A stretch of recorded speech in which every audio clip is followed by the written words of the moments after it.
Bonjour à tous, nous vous l'avions promis lors de la dernière émission, parler de dépendance à l'alcool, c'est un sujet difficile. Donc nous allons ce soir vous parler notamment de la façon d'aider les aidants étant l'entourage évidemment de la personne qui est dépendante à l'alcool. Alors nous recevons une nouvelle fois le docteur Gérard Campagne, bonsoir, qui est responsable du service addictologie au centre hospitalier de la Côte Basque, et évidemment Marcel Ichoux.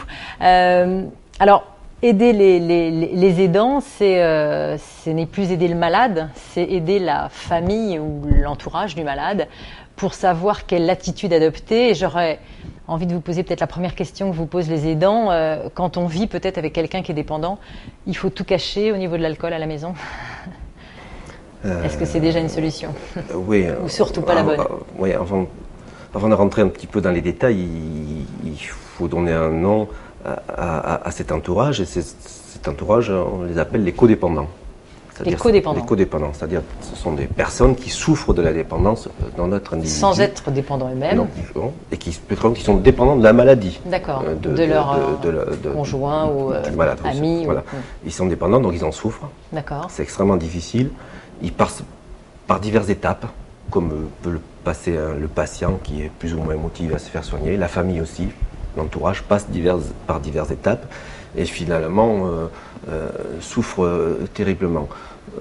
Donc il faut d'abord d'une manière générale, il faut intégrer la famille dans la prise en charge des patients, qu'on aille tout dans le même sens. Donc en général, on demande, on sollicite. Il faut que le patient ait envie d'intégrer sa famille. Oui, il faut vous lui demandez évidemment. On lui propose, on lui demande systématiquement. On lui demande systématiquement. Après, il faut conseiller effectivement l'entourage sur des aspects plus ou moins importants comme celui dont vous parlez, en l'occurrence la présence ou non d'alcool à la maison. Mais d'une manière générale, il ne faut pas hésiter à conseiller à ces personnes codépendantes à se faire aider. Se faire aider dans des groupes de parole, à l'Anon ou à la TIN pour les jeunes, ou en individuel, ou carrément, de plus en plus souvent, on voit des codépendants qui viennent consulter. Sans même peut-être que le dépendant soit lui-même mais pour être soutenu, pour savoir pour en parler avec d'autres. Comment gérer Comment gérer un malade qui, parfois, n'a pas envie de se soigner. Alors, déjà, j'imagine que c'est extrêmement important de les aider parce que ce sont des personnes qui souffrent aussi, comme le dépendant. Et c'est peut-être un des très bons moyens d'aider le dépendant à se soigner aussi. Oui, alors là, effectivement, il y a des erreurs à ne pas commettre.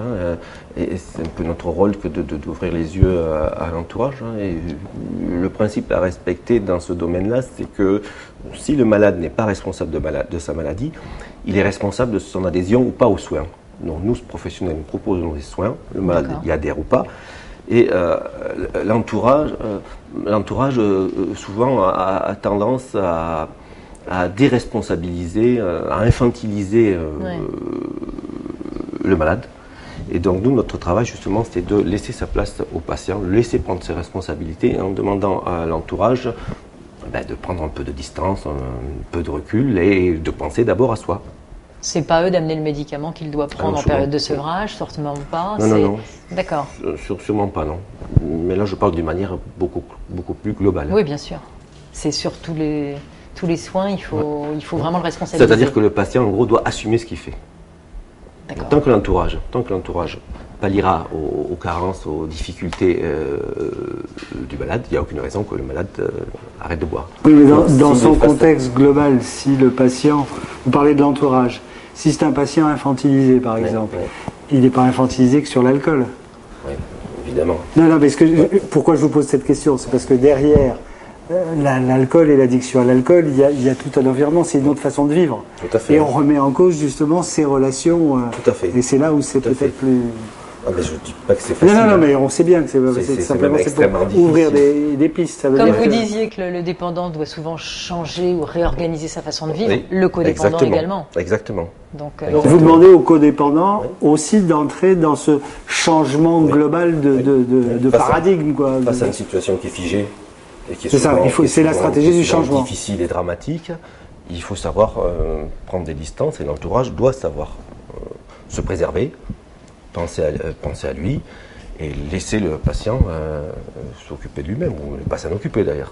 Comment se passe la prise en charge des codépendants? C'est-à-dire que vous, en pratique, ça se passe sur combien de temps? Les séances durent combien de temps? C'est très variable. Donc nous, souvent les équipes spécialisées en tout cas proposent aux patients de rencontrer l'entourage. Le patient l'accepte ou pas, donc là nous respectons le souhait du patient, mais de plus en plus souvent c'est l'entourage qui vient se faire aider. Et c'est pluridisciplinaire cette prise en charge? Oui. C'est souvent d'ailleurs, très très souvent, des conseils téléphoniques. D'accord. Nous sommes sollicités pour des conseils téléphoniques et évidemment si ça se prolonge, on demande à la personne qui téléphone de passer. On préfère rencontrer les gens et d'en mettre les choses à plat.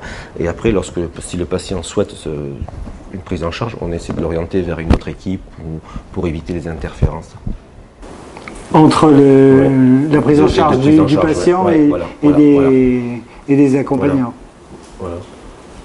Donc est-ce qu'il y a des j'aurais envie de donner, alors on n'aime pas forcément donner des recettes, mais des trucs pour que déjà, parce qu'on est là pour vulgariser, mais surtout faire passer l'information à des gens qui peuvent avoir peur de parler. C'est vrai que la dépendance à l'alcool, elle est mal vue, autant celle au tabac finalement est très facile à vivre, du moins on est moins rejeté, moins mis à l'écart.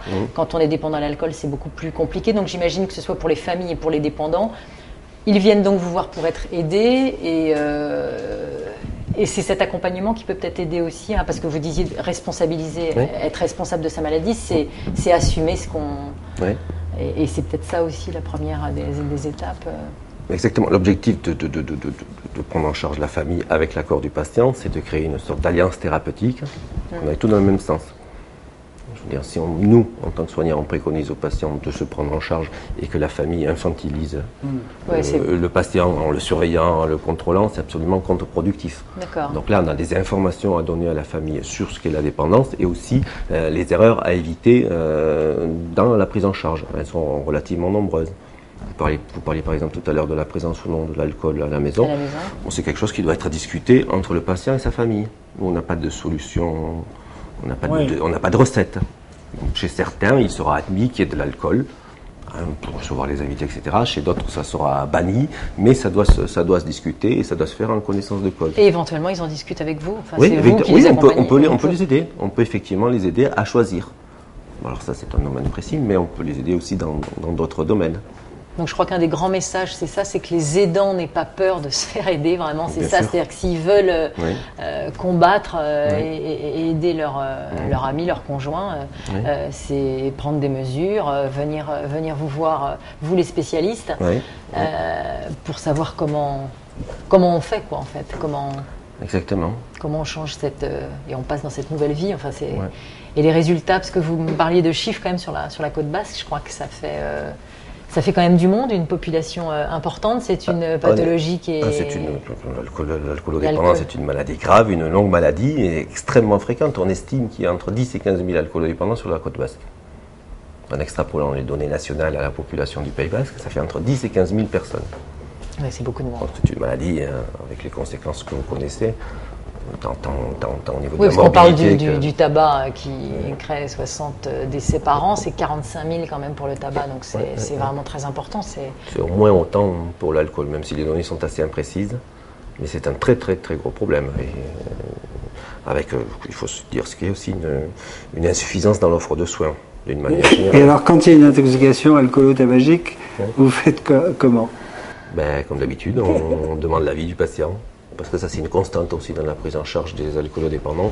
Il faut qu'ils soient partenaires actifs de leur prise en charge. Donc l'alcool peut être un problème pour un patient, on s'en occupe, mais le tabac peut ne pas être un problème pour lui. Donc on diffère. En fait, c'est très rare que les patients demandent une double prise en charge, un double sevrage. C'est faisable, mais c'est selon ce qu'ils souhaitent.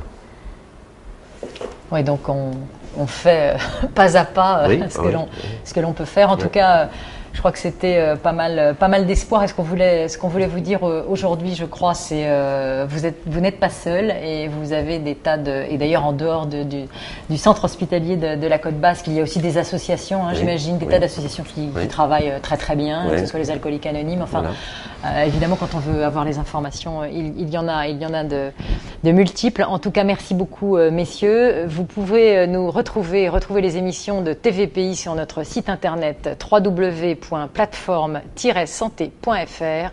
Alors, à très bientôt.